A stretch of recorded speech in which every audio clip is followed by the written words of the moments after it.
İstanbul'daki camilerin şerefelerinden ya da yüksek yerlerinden hilal görülünce hemen kadıya haber verilir ve kadı Ramazan'ı başlatırdı. Ne yapılırdı? Minarelere kandiller asılırdı. İyi güzel de öyle İstanbul'un her yerinden o kandiller görülmezdi ki. Onlar nasıl haber alacak Ramazan'ın geldiğini? İşte bu çocukların göreviydi. Kandillerin yandığını gören çocuklar bütün o İstanbul'un dar sokaklarında, mahallelerinde koşarlar. Ramazan geldi, hoş geldi, baklava tepsisi boş geldi manisini söylerlerdi. Böylelikle İstanbullu çocukların sesinden Ramazan'ın geldiğini öğrenirdi. Aslında İstanbul sokakları demek çocukların oyun alanı demek. İstanbul'umuzu Üsküdarlı Vasıf Efendi ya da Süheyl Ünver ya da Sermet Muhtar Alus gibi çok güzel anlatan bir değerli yazarımız da Reşat Ekrem Koçu'dur. Reşat Ekrem Koçu İstanbul Ansiklopedisi'nde İstanbul'un sokakları, tarihi eserleri, simaları, tanınmış insanlar hakkında çok güzel bilgiler verir. Bakın bir sokaktan nasıl söz eder? Astar Sokağı. Astar Sokağı Fatih'te, Fener bölgesinde bir sokak. O maddeyi şöyle bitirir Ansiklopedisinde Reşat Ekrem Koçu. Astar Sokağı az ötede bir meydancık halinde genişler ki mahalle çocuklarının oyun yeridir. Böyle bitirir maddeyi. Sokağın sonunda çocuklarının oyun alanını da görür ve onu ansiklopediye bilgi olarak yazar. Ama öyle hep iyi bahsetmez. Bakın bir başka sokak. Arifi Paşa Sokağı. Şöyle bitiyor. Bu notların tespiti için geçilirken sokakta futbol oynayan çocukların katıksız argo ve küfriyet konuştukları işitilmiştir ki hazindir.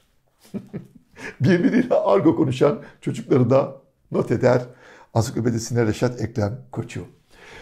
Ramazan bir de çocukların Ramazanıdır.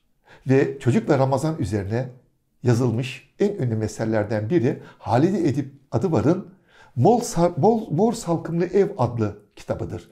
Mor Salkımlı Ev'de o kitabında Halide Edip Adıvar Süt Babası'nın omuzlarında Süleymaniye Camii'ne teravih namazına gidişini anlatır. Ve Süleymaniye Camii'ne geldik. Koca Sinan'dan söz edelim biraz. Mimar Sinan Süleymaniye Camii'ni bitirmiş. Karşısına geçip şöyle bir bakıyor. Süleymaniye'nin çocukları geliyor etrafına. Aa, o minare eğri. Evet ben de gördüm eğri. Minareyi eğri yapmışlar. Çocukların ağzında bir sakız. Minare eğri. Sinan bakıyor. Haklısınız çocuklar, hay Allah. Minareyi eğri yapmışız. Düzeltmek ister misiniz? Evet. Getirin halatları. Mimar Sinan koca halatlar getirtiyor. O halatları çocukların eğri olduğunu söyledikleri minarenin şerefelerine bağlıyor. Alemine kadar çıkartıyor halatları. Minareler masaldaki Rapunzel'in saçları gibi aşağı doğru uzanıyor o halatlar. Çocukların ellerinde. Hadi bakalım çocuklar düzeltin. Çocuklar halatları çekiyor. Düzeldi mi? Az kaldı. Düzeldi mi çocuklar? Az kaldı. Düzeldi mi çocuklar? Tabii yoruluyor çocuklar halat çekmekten. Düzeldi, tamam. Aferin size çocuklar. Teşekkür ederim. Minareyi düzelttik. Şimdi rahatlıkla gidebilirsiniz. Çalışanları yanına geliyor. Koca Sinan, bunu neden yaptın? Minare eğri değildi ki. Diyor ki Sinan, tabii canım, minare hiç eğri olur mu? Ben de biliyorum minarenin eğri olmadığını. Ama çocuklar onun eğri olduğunu söylüyorlar. Bu söylenti bütün İstanbul'a yayılır çocukların ağzıyla. Sonra buraya gelenler bunca zamandır ortaya çıkardığımız bu güzel esere bakmak için değil de minarenin eğri olup olmadığını gözlemlemek için gelirler.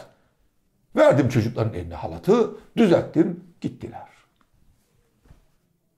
Sahi Süleymaniye Camii'nin minarelerine bakan kaç kişi Mimar Sinan ve çocuklar arasındaki bu güzel öyküyü anımsar?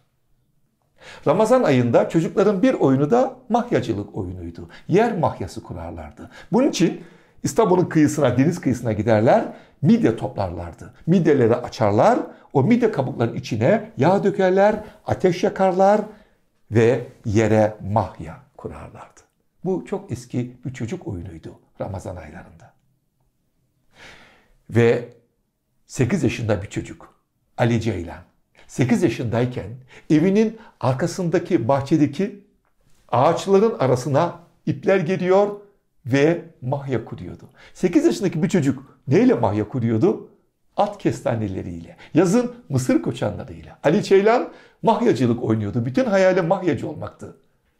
Ve Ali Ceylan 12 yaşına geldiğinde Fatih Camii'ne gidiyor. Şerif Efendi Fatih Camii'nin mahyacısıdır. Diyor ki lütfen beni yanınıza çırak alın. Şerif Efendi kırmıyor Ali Ceylan'ı, 12 yaşındaki çocuğu. Gel evlat diyor. Beraber kuralım mahyaları.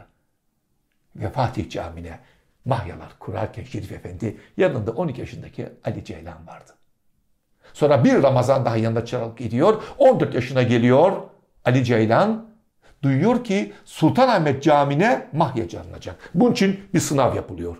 İstanbul'un bütün mahyacıları neredeyse katılıyor. Sultanahmet Camii en önemli yerlerden biri. Ali Ceylan da katılıyor.